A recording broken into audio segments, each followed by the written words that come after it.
ASM Shahriar Kabir, আমি আপনার মন্তব্য শুনতে চাই যে আসলে আমরা তো দেখছি যে রাজনৈতিক ঐক্য নেই, কিন্তু শাহিদ আলম যে কথাটি বললেন যে জামাত এবং আওয়ামী লীগ নির্বাচনকে বানচালের জন্য রাজনৈতিক একটা ঐক্য তাদের মধ্যে হয়ে গেছে, আপনি এখানে কি বলবেন?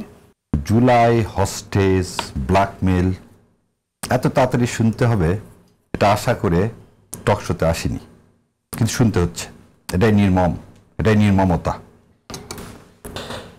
নির্বাচন করার জন্য জুলাইকে ইউজ করা, জুলাইয়ের প্রথম ম্যান্ডেটটাই ছিল শাসনতন্ত্রের পরিবর্তন, শাসকের পরিবর্তন নয়।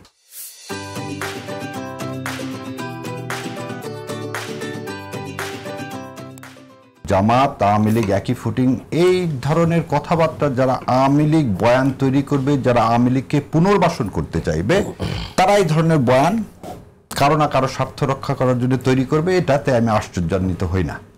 কিন্তু সবচেয়ে বড় সত্য কথা, আজকে পেপার খুললে দেখবেন কারা বলতেছে মাফ করে দেওয়ার কথা, কারা বলতেছে মামলা উইথড্র করে নেওয়ার কথা, কারা বিভেদ চাচ্ছে জামাত এবং বিএনপির মধ্যে। একটা শক্তি এখানে জামাত এবং বিএনপির মধ্যে যদি ভাগ করা যায়, সবচেয়ে বেশি লাভবান আওয়ামী লীগ এবং ইন্ডিয়া। এবং এটা করার জন্য যে দুরভিসন্ধি, সেই দুরভিসন্ধির জন্য তারা কখনো কখনো আওয়ামী লীগকে বিএনপির সাথে ট্যাগ করবে, কখনো জামাতকে আওয়ামী লীগের সাথে করবে। এবং এটা একটা এটা হচ্ছে আওয়ামী লীগের টাকা যাদের কাছে আছে, সেই টাকা পেট্রোলাইজ করবে যাদেরকে, এবং যারা রয়্যাল এজেন্ট হিসাবে কাজ করছে অতীতেও, তারা এই কাজগুলো করবে। এটাতে এটা দিবালোকের মতো। কিন্তু আমরা যদি জামাতের নেতাদের বক্তৃতার কথা যদি শুনি যে আওয়ামী লীগ এবং বিএনপি একই রকম দল, একই দুই সাপের একই বিষ, এই কথাটাও তো আমাদের মনে আছে। তো সেই জায়গা থেকে আপনি কিভাবে দেখেন যে নেতাদের বক্তব্য আসলে বিভেদ সৃষ্টি করে কতটুকু ভূমিকা রেখেছে? একটু যোগ করে, যেমন আমি আপনার সবাই কিছু বলি না, আমারটা শেষ হোক, তারপরে you will have your turn. So what you are saying, যে আপনি দেখেন বিএনপি এবং জামাতে ইসলামের চলার পথ কিন্তু আজকে একদিন শুরু না।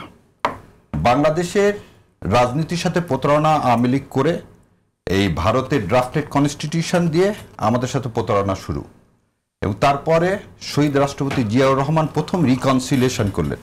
মুসলিম লীগ এবং বামফ্রন্ট, জাদু মিয়া এবং শাহ আজিজুর রহমানদেরকে নিয়েই বিএনপি গঠন হলো, এবং ভাসানী ন্যাপের যে মার্কা ধানের শীষ, সেই ধানের শীষই হলো বিএনপির মার্কা।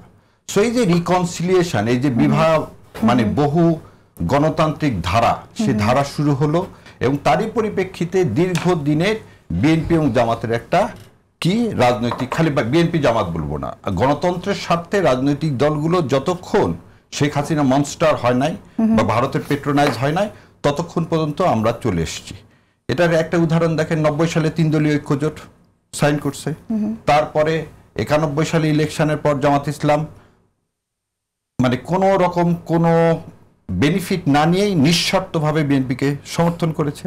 যখন সেই বিএনপি 1996 সালের 12 ফেব্রুয়ারি লাইনচ্যুত হয়ে গেল, তখন এই তত্ত্বাবধায়ক দিয়ে বিএনপিকে আবার লাইনে ফিরিয়ে আনা, 2001 সালে একসাথে নির্বাচন করে বিএনপির সাথে একসাথে সরকার গঠন করা, এবং দীর্ঘ আজকে এই 17 বছর যে ইন্ডিয়ান আধিপত্যবাদ, শেখ হাসিনার যে আমাদের সার্বভৌমত্ব ইন্ডিয়ার কাছে হস্তান্তর করা, এই আন্দোলনে সবচেয়ে বেশি যদি নিপীড়ন নির্যাতনের শিকার হয়, যেমন আমি সেদিন এক জায়গায় বলছি, পৃথিবীর কোনো দেশে নাৎসি ছাড়া বোধ এরকম হয়নি।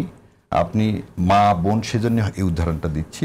শফিকুল ইসলাম মাসুদের ওয়াইফ প্রেগনেন্ট, তার ওয়াইফকে তুলে নিয়ে আসলো র্যাব, এসে বলল যে শফিকুল ইসলাম মাসুদ যদি আসে তাহলে আপনাকে ছেড়ে দেব। না ঠিক আছে, আমরা প্রসঙ্গ থেকে দূরে সরে যাচ্ছি। ভিকটিম তো অনেকেই হয়েছে, এটা আমরা জানি।